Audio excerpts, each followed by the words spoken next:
I am very pleased to have with us in studio this afternoon the president of the National Rifle Association, Mr. Jim Porter. Jim, thank you, sir, for your time. Oh, okay. I'm great to be here, and thank you for all that you do for all of us. Absolutely. You do a great job. Well, thank you, sir. I appreciate it. Vice President Biden saying yesterday, trying to tout the progress that the administration has made in the gun control fight, mentioning the 23 executive actions that the president has taken, and also suggesting as well that they're not finished with gun control in Congress next year. Well, I'm not surprised that the president has pushed out his little puppet, Vice President Biden. You know, they're doing everything they can to take the country's mind off of the terrible job this administration has done, the terrible problems they have. All this is an attempt to take the focus, particularly of the news media and the public, off of their failed administration. You know, we have to talk about this. We have to, because you look at what, and I'm sorry, just real quick, Jim, Eric Price, we still have some music playing here in the background. You look at the rollout of Obamacare. You look at the number of pivots that we've had to the economy. We've had so many pivots, I think at this point it's just spinning. When you talk about needing a distraction and gun owners providing that, I think you're really onto something here, Jim. Well, I mean, the public, particularly, you know, those large numbers of young people, 18 to 25, 28 years old, that voted in the first election and in the last election for this president.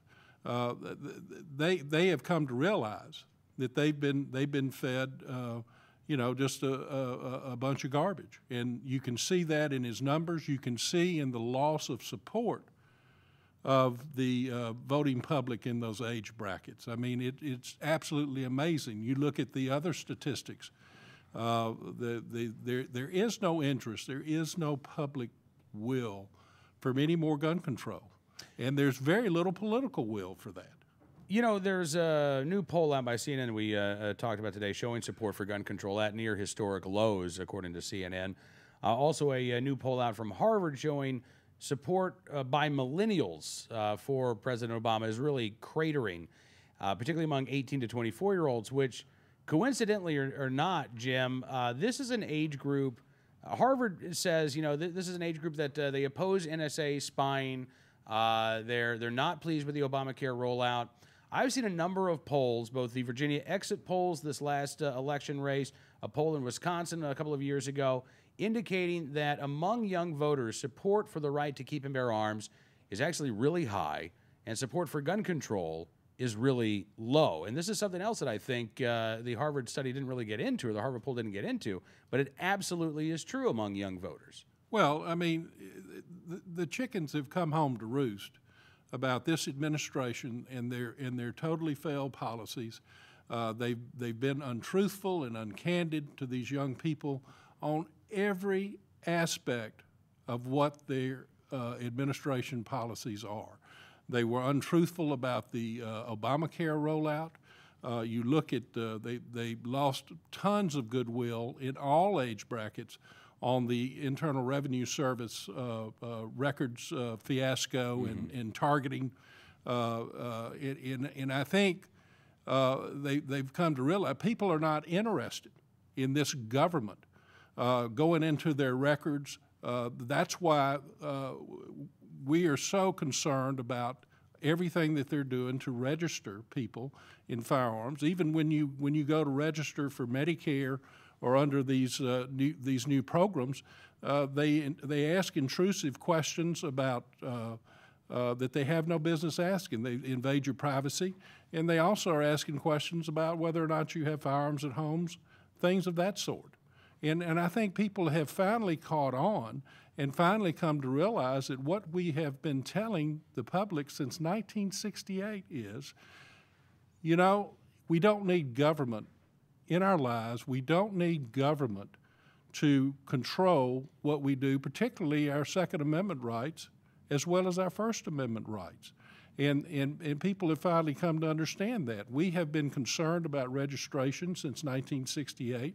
Now, with all of the fiasco of this administration, the public clearly sees and agrees with us about our concerns. People are not interested in having their private information disclosed. It's very, very troubling to a lot of people, and I think that's why our people are becoming to be so favorably disposed towards the NRA and what we stand for, and why the administration's negatives have gone up and where their favorables are tanking. I mean, his poll numbers are in the 40 or less percentile. No, absolutely. Below 40% now, according to Real Clear Politics. And last time I saw a approval rating for the National Rifle Association, it was higher than the president, higher than Congress, absolutely. higher than Washington, D.C. I mean, our favorables are way under over 60% in across the country. And, you know, what it comes back is the fact that this entire gun control business is nothing but a bait and switch. There are a lot of people who have been told and want to believe when the president tells them that they'll be safer, but all they're doing is regulating law-abiding citizens. They're, if you will, getting the low-hanging, easy things to do, and that's to regulate people who are law-abiding people. But they don't want to punish the criminal. They don't want to get the criminal off the street and put them in jail. And you know, the CNN poll showed a drop in support for gun control, 15-point drop, they said, in urban areas. People who live in the cities. You know, this is something that the gun control advocates, I think, have been banking on. They've been banking on support within urban areas and trying to impress upon the American people, oh, look, only the bumpkins own guns. You know, if you're one of civilized society, then you don't need one of these firearms. And what they're finding out is, no, there are millions of Americans who live in urban areas, who live in suburban areas, right along with the millions of Americans who live in rural areas who want to be able to exercise their right to keep bear arms. This is an American right. It's not based on your demographics or your zip code. Absolutely. Well, I think the only thing that I've ever agreed with former President Bill Clinton about is when he said, don't mess with the people's gun rights in this country. He well understood that. These folks, our president administration, it's a total cultural divide. They don't understand the majority of the people in this country. You go to in the urban cities where you have a lot of indoor shooting ranges. They are chock full of brand new gun owners, most of whom are women, who want to be trained and want to learn how to fire that firearm and want to learn how to protect themselves. It is huge. Absolutely, and the numbers keep growing. Absolutely, day by day. I think, you know, that hopefully that means another record-setting attendance at the NRA annual meeting next year. Oh, I think it's going to be great. Indianapolis is going to be a wonderful venue. You know, we have so many members in the Midwest, in that area of the country.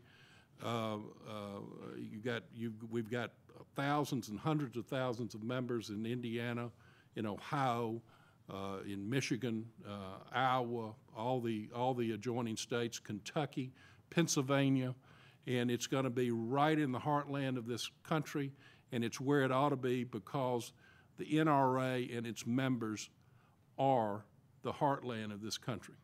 Absolutely. NRA President Jim Porter, thank you so much, sir, for coming on the program. It's great seeing you today. Anytime, Cam. I really appreciate what you do, and I can't emphasize how much it means to all of us with the great work that you do. I appreciate it very much, sir. Thank you. It's my privilege. Thank you.